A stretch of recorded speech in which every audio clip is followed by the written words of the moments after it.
Everybody, Dr. Axe here. Welcome to the show. This week we have an incredibly brilliant doctor that I followed for a long time. His name is Zach Bush, MD. He is a renowned multidisciplinary physician who really focuses on internal medicine, endocrinology, hospice care, and also he is a world-recognized leader in study of the gut microbiome and also how that relates to human health, the soil, our food systems, and regenerative agriculture. One of the things that I was so excited to connect with you on here, Zach, was sort of this connection between us and the earth. But everyone, again, want to welcome here, Dr. Zach Bush. Thanks for joining me. Amazing. So glad to be with you and the audience here, Josh. And it is an exciting time. It's an exciting revolution moment in human history and science, as we've come in the last 10 years to stumble upon a really disruptive fact, which is the human cell is not at the center of human health, which is similar to perhaps finding out that the earth was not at the center of the universe 400 years ago. So we have this really challenging new perspective that the microbiome, the bacteria, the fungi, the protozoa, all these single cellular organisms that constitute the workforce within our bodies and constitute really the cellular soil system that would allow life to emerge, whether we be an earthworm or a dog or a cow or a human. We are the result of the soil that we live in on levels that we just could never have imagined before this advent of genomics. And it's really this technology of being able to genetically sequence the human body and genetically sequence ultimately the microbiome, the bacteria and fungi within our gut, where we started to really realize that our concept of human was misplaced. We had thought that we were this, finite number of 20,000 genes that we received from mom and dad and went on to build these bodies. But 20,000 genes turned out to be a miserably small number. We already knew that the fruit fly had 13,000 genes and the flea had 30,000 genes. So to find out that we fell somewhere between a flea and a fruit fly seemed really pathetic, and perhaps is. But the story that forced us into was a realization of the bodies that we build are coming out of a cellular intelligence of genomics, and the proteins that would come out of those genes and the enzymes they would build and ultimately the bodies that they would build are coming out of this higher intelligence of this depth of microbiology ecosystems within us that interact with the ecosystems around us to create the health that we experience. Yeah, it's pretty incredible. One of the things I remember writing a book years ago called Eat Dirt. And in the book I go through, when you study and look at, I think this is interesting too, going a little bit more spiritual, philosophical, when you look at, three of the world's largest religions, Christianity, Judaism, Islam, they all believe that we came from the earth.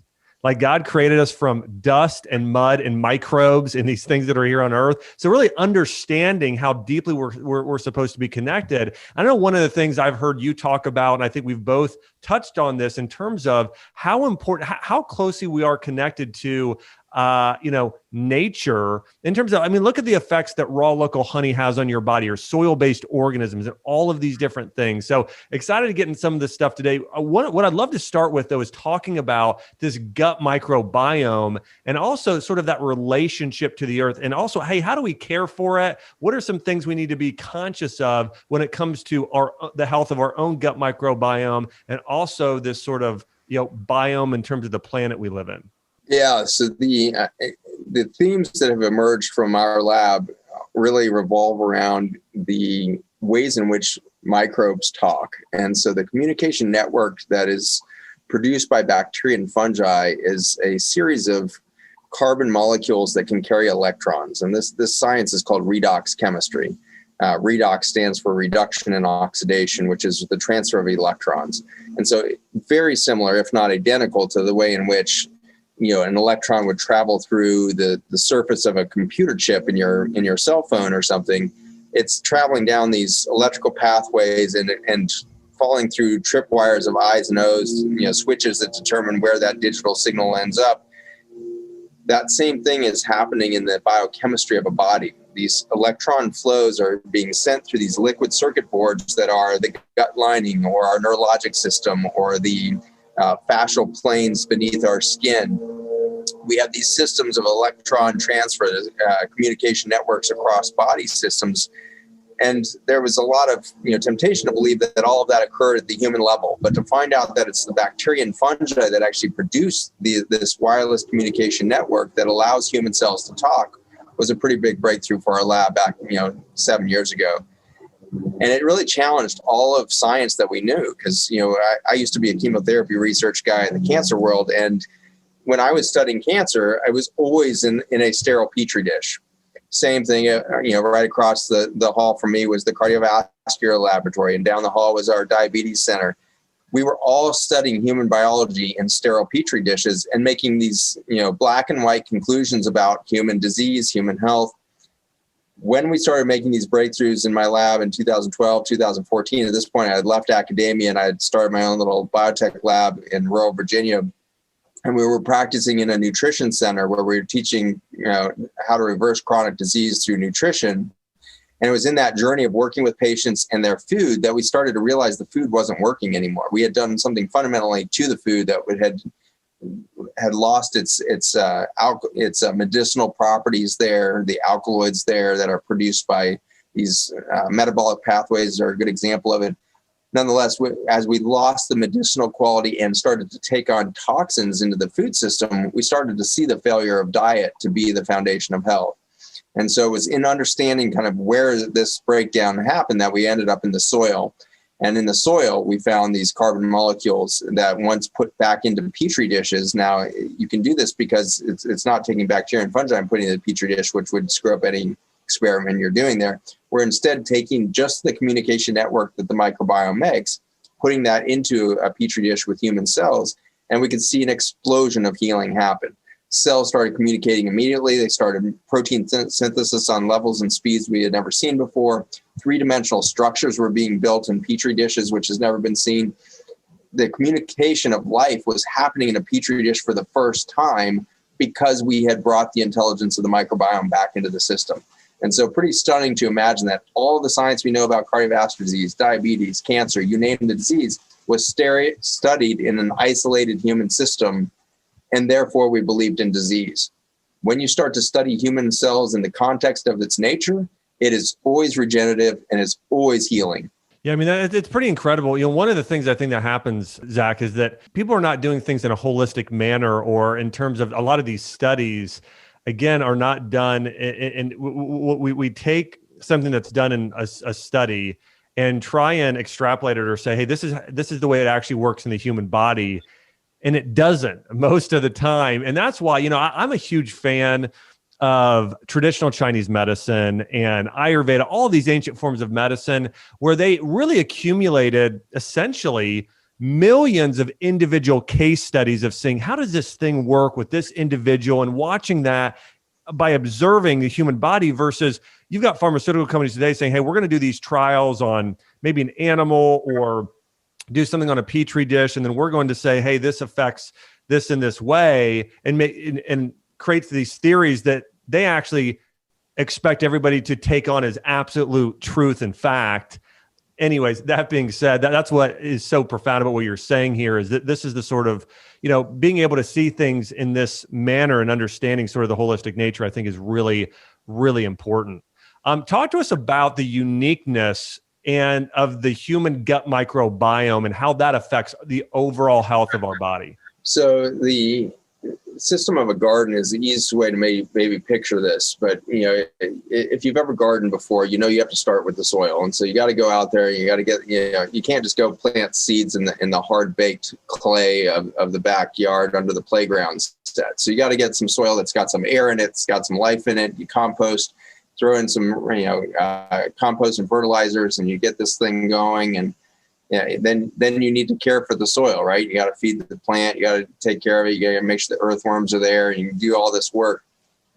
Somehow we fundamentally forgot, or perhaps failed to ever envision, that human biology would have to be the same way, because we need extraction of nutrients from a soil system to produce the energy that would produce a human body. We would need all the proteins and the trace minerals and everything else that you would find in soil is critical to every enzyme that we produce. We have over, estimates between 280,000 and 400,000 different proteins in the human body. all of those proteins are complex, structures of amino acids that are then folded in these amazingly intricate and beautiful ultrastructures that depend on micronutrients, microminerals being interlaced within those amino acid structures. And the complexity of that is fundamentally, a direct result of the soil in which it grows. So when you hear about gut health, you're really talking about the soil health of your body. What soil are you growing in? It's whatever's going on in your gut. So when you drink alcohol, it's a potent sterilizer of everything. That's why you put alcohol on your hands to sterilize your hands. You drink too much alcohol, and then you follow that with processed food chemicals, and you end up with a bunch of glyphosate in there, which acts just like alcohol by destroying tight junctions and being an antibiotic as well. And so you got Roundup and glyphosate in your food system. You've got alcohol. You've got all these things that are destroying that system. And then you get an antibiotic from your doctor, decimates your gut flora. All of these things are destroying and sterilizing the human experience. You end up in ICU. We end up giving you intravenous antibiotics and oral antibiotics on top of that. And we've got antibiotics in every orifice that we can find. We're trying to steep your body in this effort to push back nature as if the human experience is going to be protected. What we're really doing is sterilizing ourselves into this literal biological loneliness, this state of isolation that makes life impossible to illuminate or pursue. And so I'm just constantly amazed at our, in a lot of ways, hubris that we thought that the human cell and the human being was some sort of high invention of nature that was such a high version of nature that we didn't need nature anymore. We were somehow apart from it. When you read the Oxford Dictionary's definition of nature, it says, well, it's all the minerals, flora, fauna, anything alive or solid on Earth as opposed to humans. We literally said in opposition to humans in the definition of nature. So we wrote ourselves out of the definition of nature some 100 years ago. And in so doing, we guaranteed that we would do to the planet what we are doing today, which is the sixth great extinction. We've wiped out 50% of life on Earth over 40 years. We are looking at maybe 80 years left of human life on Earth. We will take 80 to 95% of life with us as we go extinct. That pathway that we've created was because we wrote ourselves out of nature. And we began by writing ourselves out of this story of the soil and the gut microbiome. And so gut health as a concept is literally the soil of biology. If you lack that, you will not have vibrant life come out of the soil. Wow. I mean, it's powerful. One of the things, and I don't think people realize how quickly and really over the past 100 years, how fast things have gone bad, right? I mean, you look, and this is just such a basic principle. A lot of what you're getting into is in a way, it's more complex than what I'm about to state. But, when I look at something even just as basic as, the nutrient, density being lessened in a tomato or an apple or just, the produce we eat, these things are significant. If you're getting 40% less magnesium in a tomato, that matters. I mean, all of this matters. And I just think about, what we're doing and also what it means for, and I want to get into this as we dive into the regenerative agriculture, what it means to, in terms of what we're doing with our carbon footprint, how all carbon and all of these other minerals that we're losing in the soil, what that does. So let's talk about that a little bit. I do want to sort of dive into and talk about, so we talked about the gut microbiome. Actually, before I do that, one other thing, you talked about, we're living in this world today more than ever right now of over sanitation, right? And so it's crazy. Everywhere you go, there are hand sanitizers everywhere. And so talk about what are the health effects? So you talked about, hey, antibiotic drugs, both intravenous and orally, and there's hand sanitizers and there's, all of these other things that we're exposed to, Roundup in our food supply. With all of that stuff, plus these hand sanitizers, when your gut microbiome is affected, what are some of the symptoms that people start to have? What are some of the main diseases people start to have over time? So yeah, it's a great question. And all you have to do is look at the last 20 years of public health to find out exactly what happens. And so by 1996, we debuted, genetically modified crops that were Roundup ready, meaning for the first time in human history, we could spray crops directly with Roundup. We actually started in 1992 with wheat, which was not genetically modified. We were actually trying to kill the wheat. We were killing the wheat to dry it faster at the end of its growing season. And so as a desiccant, we started spraying crops. And so within years of that, we find gluten sensitivity and all of this because we were literally putting compounds within the wheat that were driving leaky gut to occur. And then the wheat gets into the gut inappropriately. You develop an autoimmune response or immune sensitivity or true autoimmune kind of process to the proteins that would come out of the wheat. So we started that process in 92. By 96, you got, squash, corn, soybeans. Now we have 32 different crops that are genetically modified, sugar beets, go on down the list. As you get through all of those commodity crops and you've laced it now with a toxin that destroys, our boundary event, the gut barrier, as well as our blood-brain barrier, kidney tubules, but at the same time sequesters away acts as an antibiotic in the soil systems, we can then see the result on humanity. And so by the late 1990s, we see an explosion of autoimmunity.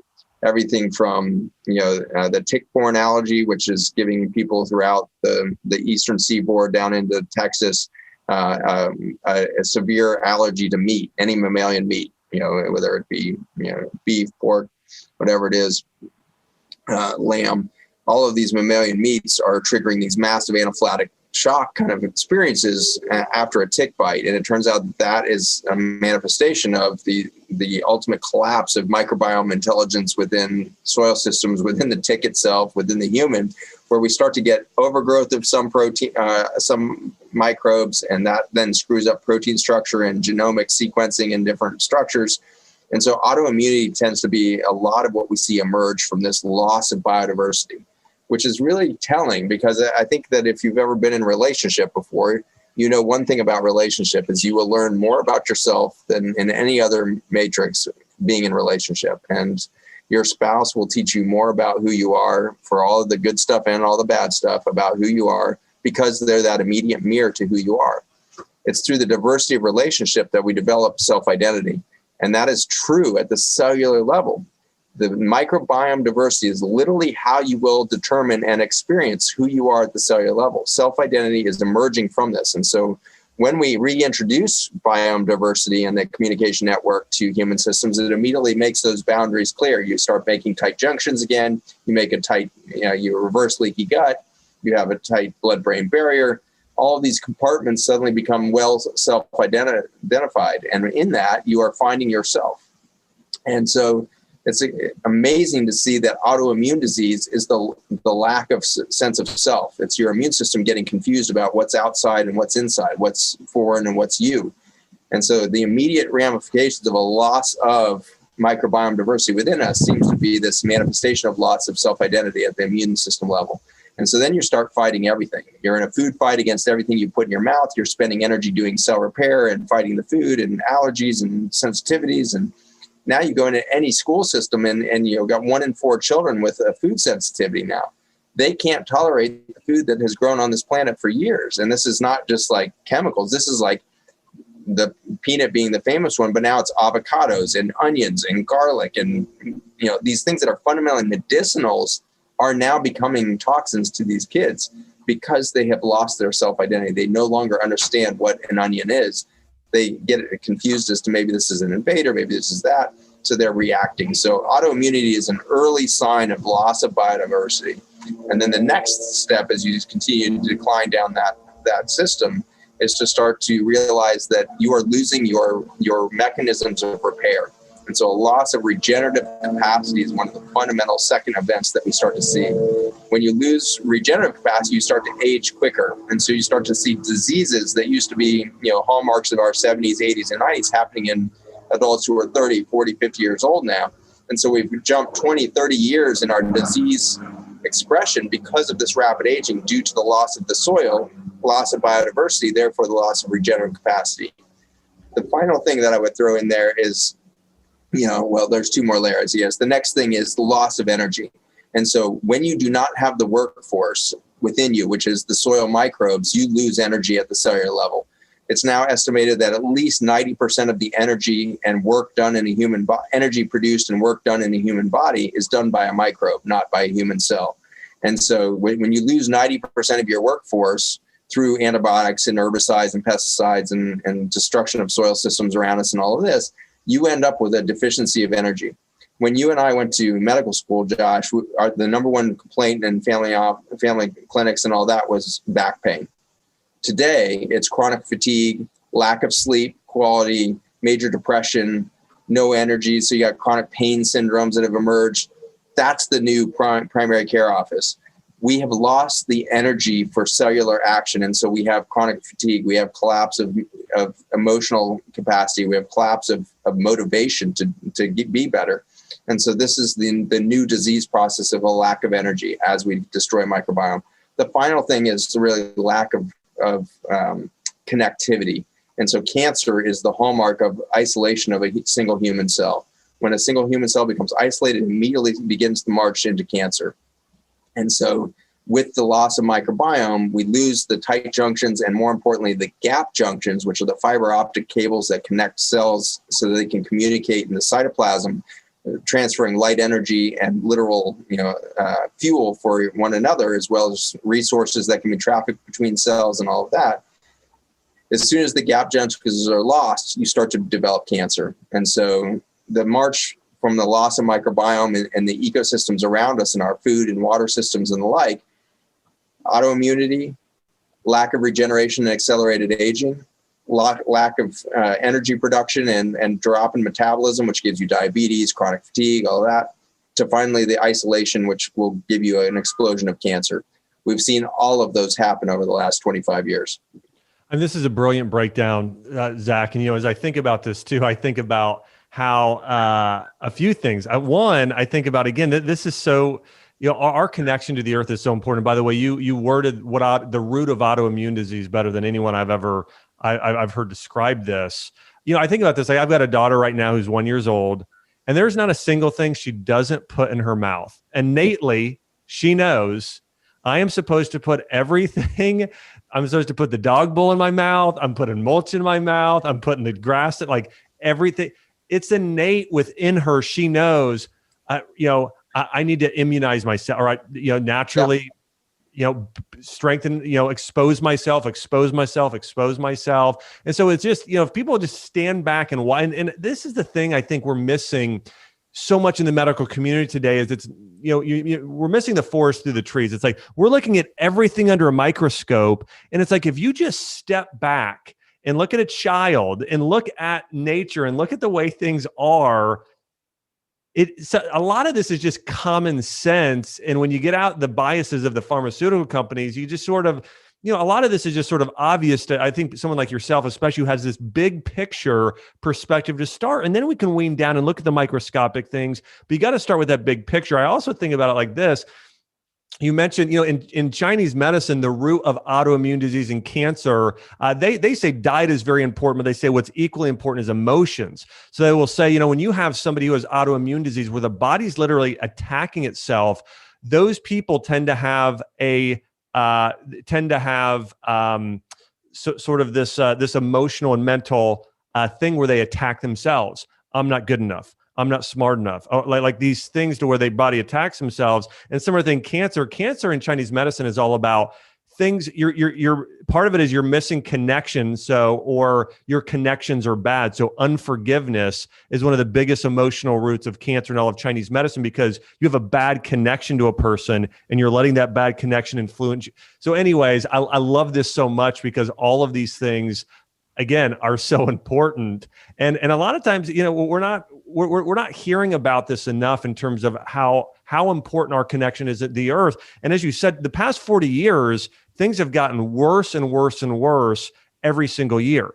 This is why one of the things that you have done, I know one of your missions is helping heal the planet, and doing that with the power of regenerative agriculture. Talk to us a little bit about sort of the degradation of our soil today, what that's doing to our climate, our environment, to our human bodies, and then also, how do we start to heal and repair the planet? Yeah, great questions. And so I'll start back at the Chinese medicine perspective because I see it so true, and maybe it has implications for the planet as well. But the intriguing thing is we start to look at the power of the microbiome and the role of the microbiome in human biology. And we find out that even the emotions are dictated by our connectivity to the microbiome. And so 90% of the serotonin made in your body is made in the gut lining.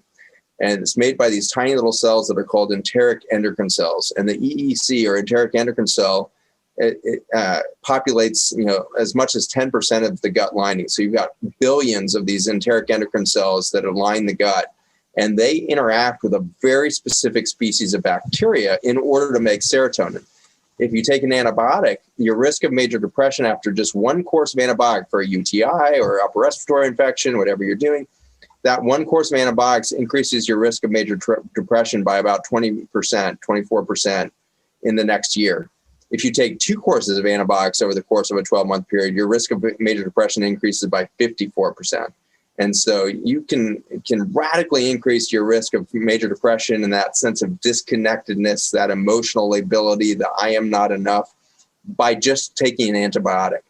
That has never been warning on an antibiotic package before. And yet we've known that science for almost 20 years now. We've known that relationship. And yet no doctor is trained in medical school today to say, hey, by the way, you've got a UTI and I'm going to give you this antibiotic, but your risk of major depression is going to go up by 50%.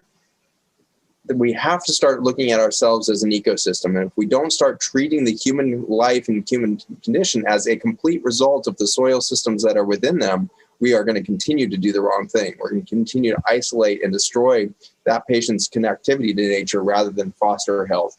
And so that, journey started taking me down into this understanding of, well, what do we need to do? And the answer was, obviously in the soil for human health. But as I started studying soil, I realized that we have so decimated the soil systems of the planet that we're starting to fail biology as a whole. And so all of this news over the last 30, 40 years around climate change and global greenhouse gases, all of that, it turns out that's all symptoms of a collapse of soil systems.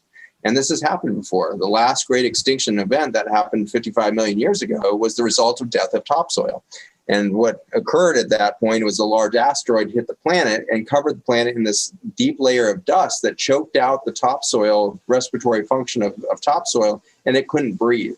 And as soon as you lose respiratory capacity of the soil systems, you start getting CO2 accumulation in the air because the earth is supposed to be breathing that in all the time.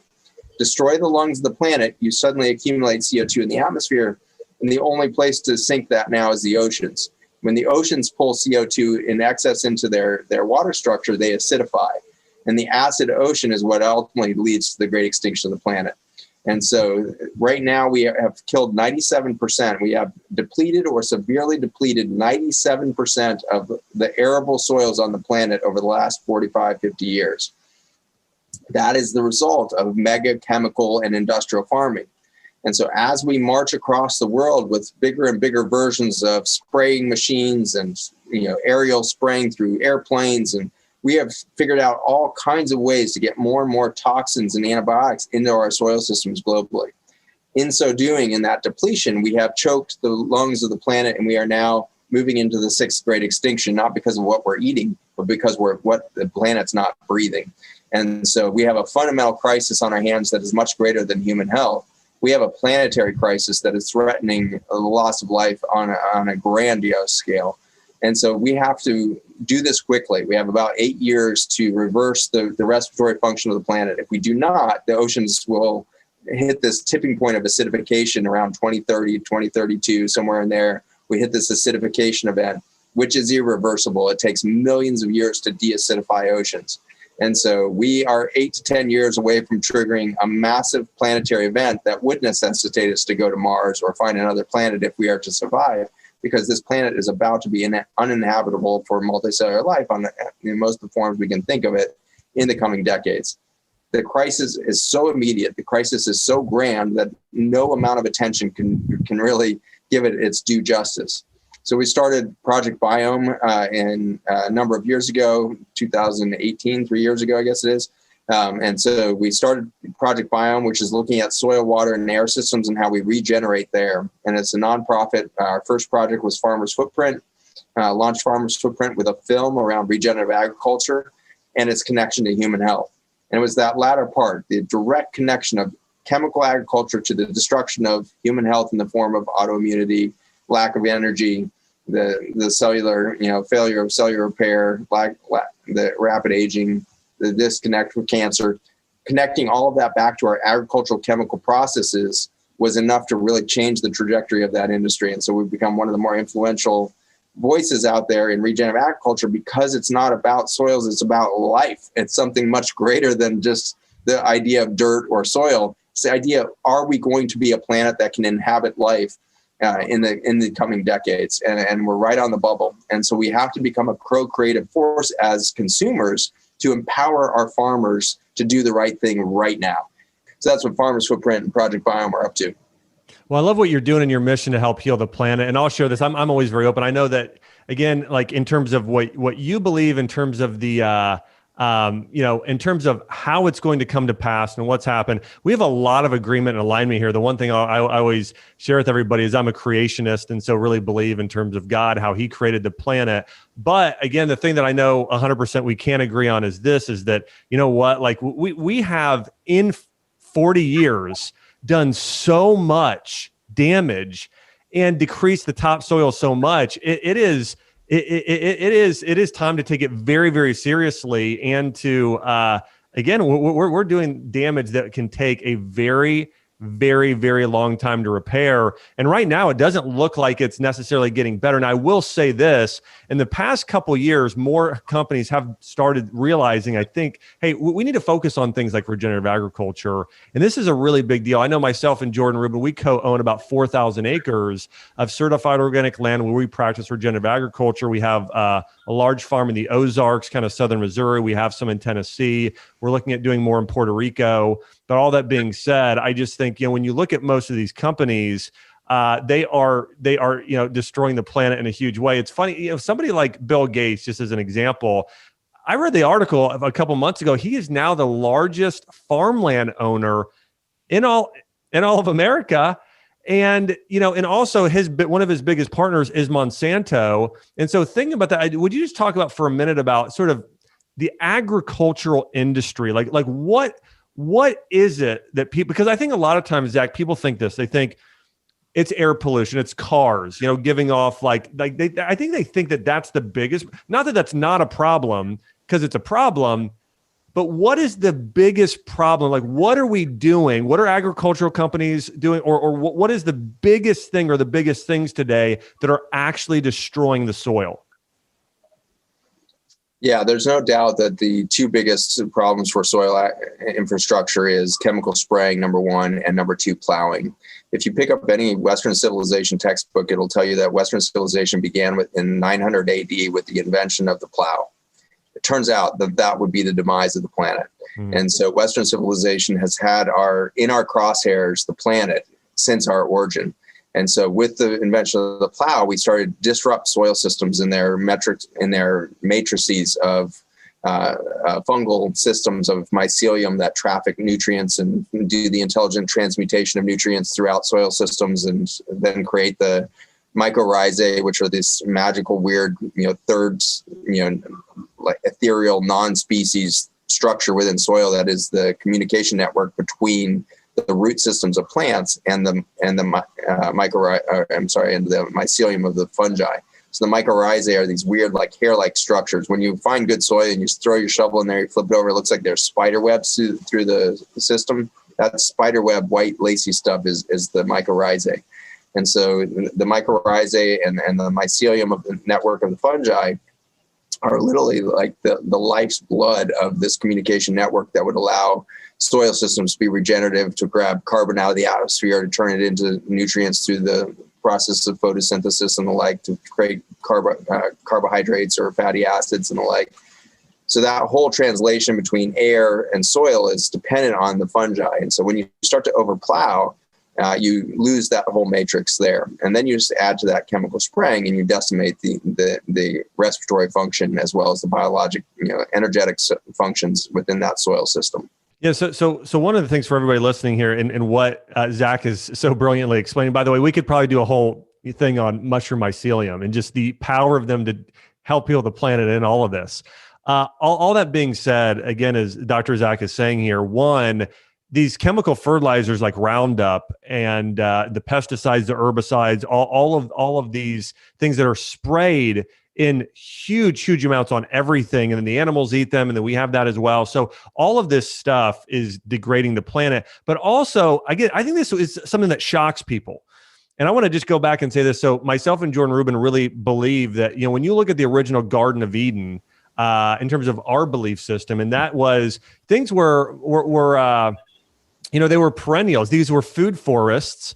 And, and we weren't going in and like digging up the soil a lot. I don't think people realize one of the biggest things that destroys the soil is planting annual crops such as corn and soy and wheat, these things to where you're continually, disrupting this, the soil. And so what happens with that, Zach? Can you talk about carbon and what's related, like sort of what happens when, so think about this. A lot of times people think, hey, we should be digging and shoveling and like mixing the dirt up. But that's really bad, right? Yeah. The mistake we've made is breaking carbon cycles. And so if carbon cannot cycle through biology on the planet, we immediately lose the vitality of the planet. And you can do this in a number of different ways. But breaking the respiratory cycle, where you can't breathe in CO2 is one approach. But if you overplow or destroy the microbiome and you can't get those carbon nutrients back up into the plant, you also lose the game.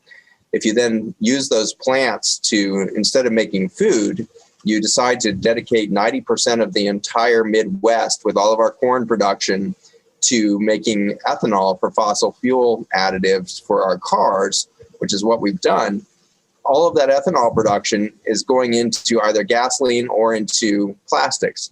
And so plastics is another dead end of carbon, and where now without widespread, reutilization of that carbon source, it ends up as a waste product that destroys ocean systems, kills fish, everything else.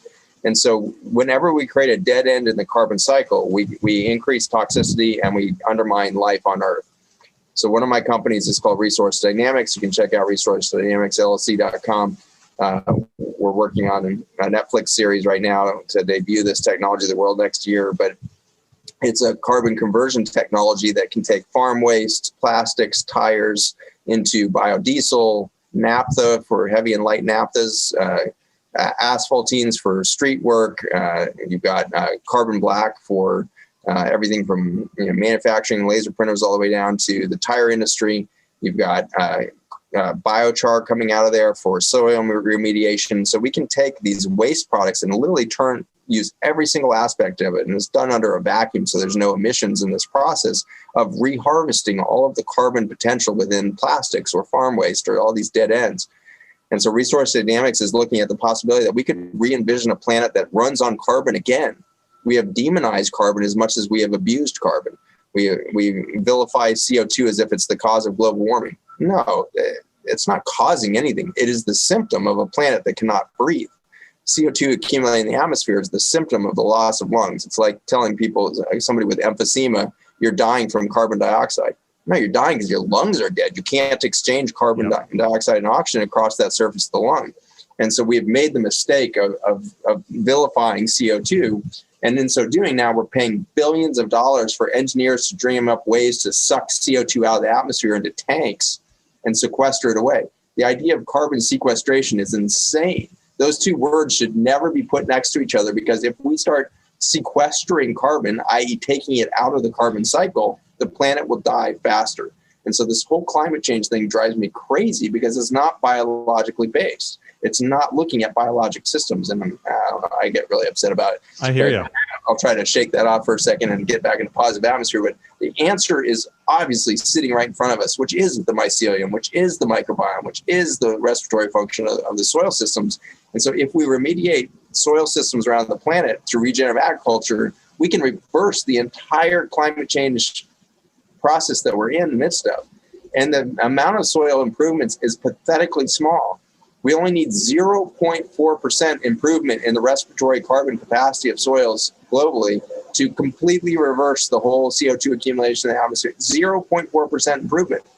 Well, it turns out if you do regenerative agriculture, you can 400% improve the carbon cycle within that soil. Thousands and thousands of times more effective than is needed to reverse the entire thing. We could, in the next 8 years, reverse the entire climate change story, reverse the risk of it, simply by mandating this year that we stop spraying, stop plowing, and go to a no-till process, which is already well established in every crop system, has been used in no-till systems. It works. It's easy. It's actually cheaper than tilling. So you go to a no-till system, you go to a biologic carbon capture through cover cropping. No more naked fields. We don't want any of this, plowed fields that are just bare soil anywhere on the planet. That is insane. That is killing the function of the planet. So mandatory cover crops, 12 months out of the year, no bare soils, no plowing, no chemical inputs, and instead only biologic inputs. All of this has been tried and true. We've got decades of farming experience around the world. We've seen millions of acres already make this transition. We now need a couple 100 million acres to make this transition, and the whole problem will be put aside. We literally are 8 years away from not only the crisis, we are 8 years away from the solution. We could be a new species integrated back into the planet if we mandate regenerative agricultural practices. So we're launching a big impact investment fund right now, Biome Capital, and we've got huge stakeholders in every sector, which is exciting. Some of the largest growers in the country, some of the largest pension funds in the world, some of the largest CPG companies in the world are coming at us to participate. Billions of dollars is going to be exercised ultimately through these mechanisms of impact funding that will be building the infrastructure that is necessary to make regenerative practices the norm within 8 years. We have to do it. The speed is necessary, and the impact will be that of life versus death. Hey guys, Dr. Axe here. I founded Ancient Nutrition with Jordan Rubin because we are on a mission to bring you history's healthiest whole food nutrients that can help you transform your health. We've seen these amazing health transformations with our own families, my mom, Jordan himself, and our friends by using these ancient principles. And we use ancient principles when we formulate each and every one of our products. In fact, our turmeric formula uses the ancient Ayurvedic method and has other herbs to make the turmeric more absorbable. And we want you to experience these incredible benefits. Whether you're looking to boost your immune system, improve digestion, balance hormones, increase energy, sleep more soundly, or get the beauty benefits of thicker hair and fewer wrinkles, Ancient Nutrition is here to support you. Get $10 off your next purchase of just $40 or more with the code PODCAST10. I can't wait to hear about your personal health transformation. One of the things, Zach, as you're saying all this, is I think about as we're talking about farming, as we're talking about people, the planet and people. And so I believe that we're all called to do three big things and contribute in three ways to the world. One way is I believe we're all called to love God, love people, and make Earth a heavenly place. And God, one of the things that makes him happy is us loving people and loving the planet. And I think if everybody could just sort of focus on, hey, how do I love people more, build more deep intimate relationships, add value, do unto my neighbors, I'd have them do unto me. And then also heal the planet, focus on, I think about what God has given us as a gift. He's given us people and the planet, and we have been terrible stewards over this, this place that all of us reside. And so again, I am so for these missions that you are for and all of these things that you're doing and helping heal the planet. And I think too, one of the things that happens is that I think so many people are just uneducated. I think we're in a world today where rather than education, we're all about entertainment. And so people don't understand these things not even close to the depth that you understand them. And so anyways, I'm all for, I want as many people as possible to hear the wisdom you've shared today in terms of our gut microbiome, our deep connection to the planet, regenerative agriculture, because these things are critically important to our future. And the other thing is, for our kids' future. It's like, our 1-year-old here running around. It's like, hey, if we're talking about what's the planet going to be like, 20 years from now for her, it depends on us. And so all of us have a choice in terms of, are we going to be part of the problem or part of the solution? I want to encourage you guys. And Zach, could you share again some of the links to some of the, the mission-driven organizations you've started or you're a part of? Yeah, so I guess starting at the beginning of the podcast, we talked about the soil intelligence of soil and the communication network of bacteria and fungi. For a lot more of that science, you can go to ION, I-O-N, biome, BIOME.com, ionbiome.com. That's all the soil science, the intersection of human health and soil health. You can go to farmersfootprint.us, which is our nonprofit around regenerative agriculture.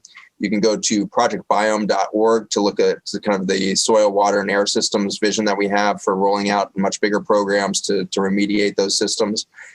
We just launched Project Biome Australia. So if you have listeners in Australia, Project Biome Australia is heating up right now, taking funds in and speeding up programming and awareness strategies there in Australia. There's the website zachbushmd.com, which is my educational platform. So I have hundreds of hours of lectures on many, many things in that space. I would go to the knowledge page there, to the Global Health Education Summit. Every month I do a deep dive on a topic. We covered the virome during COVID. We covered the innate immune system and what that is. And it alternates kind of between a deep science dive where I show you how the science of something is working through PowerPoint and presentation. And then the next month, we'll typically have a panel of doctors and scientists on giving different perspectives on a topic. So that's free. There's no paywall. That's been totally supported by community donations. This is the Global Health Education Summit. And so there's a lot of deep dive there on a lot of topics. We've done death and dying, the brain, we're doing the heart and the cardiovascular system this coming month. So lots of exciting content there, zachbushmd.com on the knowledge page there for the Global Health Education. In addition, you can, the energy stuff, we mentioned Resource Dynamics, LLC.com is that website. And that'll give you a glimpse of this carbon conversion technology that'll allow us to recapture it. You mentioned that you and Jordan are working on all the hemp growing. And it's interesting that hemp has become very fast one of our biggest global greenhouse gas problems because hemp cane does not compost well. And so it's an end product that we've taken out of production. And we used to turn it all into linens, obviously, through fiber production. But because we eliminated all of the fiber trains, the hemp trains that ran around the United States in the late 1880s when cotton took over, we don't have the infrastructure to take all of that hemp that's being grown all over this country now. Yep. And we now have millions of tons of the hemp cane that is off-gassing methane, which is one of the most potent greenhouse gases on the planet. And so Resource Dynamics has partnered with one of the largest hemp growers in the world now, CBD producers, to create the first closed carbon loop farming system where all that hemp cane becomes input into the machines. The machines then crank out biodiesel for the fleet, so you're no longer using fossil fuels to run the farm, and you're creating all of the biochar that remediates the soil, makes a much more carbon dense product the following year, changes the medicinal quality of the CBD THC quality of those products as well. So it's this cool thing where once you find carbon cycles and you redo it, the medicinal quality of the food comes back. We will make humanity healthy again if we obey the laws of nature around carbon, hydrogen, and water. And so those are some of the projects you can dive into, and I think that'll satiate just about everybody there. I love it.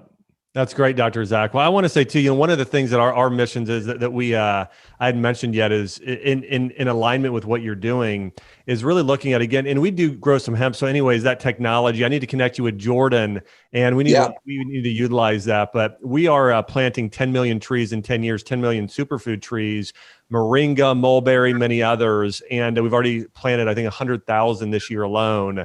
And so anyways, we're really excited to do what we can to continue to help heal the planet and be in partnership and on mission with you to help heal the planet. So anyways, again, I love all of this. I want to encourage everybody, go and check out all of these resources and links. We're going to have these on our website. We're going to have these in the links below. So make sure to check out. And education is so key. I think the more that we're all educated and we can learn more about what Dr. Zach here is talking about, it allows us to also share this with others. It changes our action. So again, I just want to encourage you, continue to learn, be a lifelong learner, be educated. And then when you learn something, take action on it. Be part of the solution.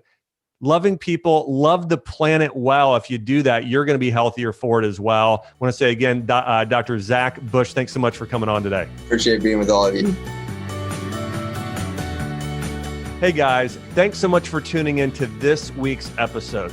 Make sure to go to my recent Instagram post and let me know what your favorite part of the show was. Also, don't forget to follow me at Dr. Josh Axe there on Insta, where I cover the latest health trends, natural medicine, and so much more. Also, if you're loving this podcast, do me a big favor. Head over to Apple Podcasts, subscribe, and leave a 5-star review. Thanks so much for being on mission with me. See you next week. This podcast is for information purposes only. Statements and views expressed in this podcast are not medical advice and have not been evaluated by the Food and Drug Administration. Opinions of guests are their own, and this podcast does not endorse or accept responsibility for statements made by guests. In some cases, individuals on this podcast may have a direct or indirect financial interest in products or services referred to herein.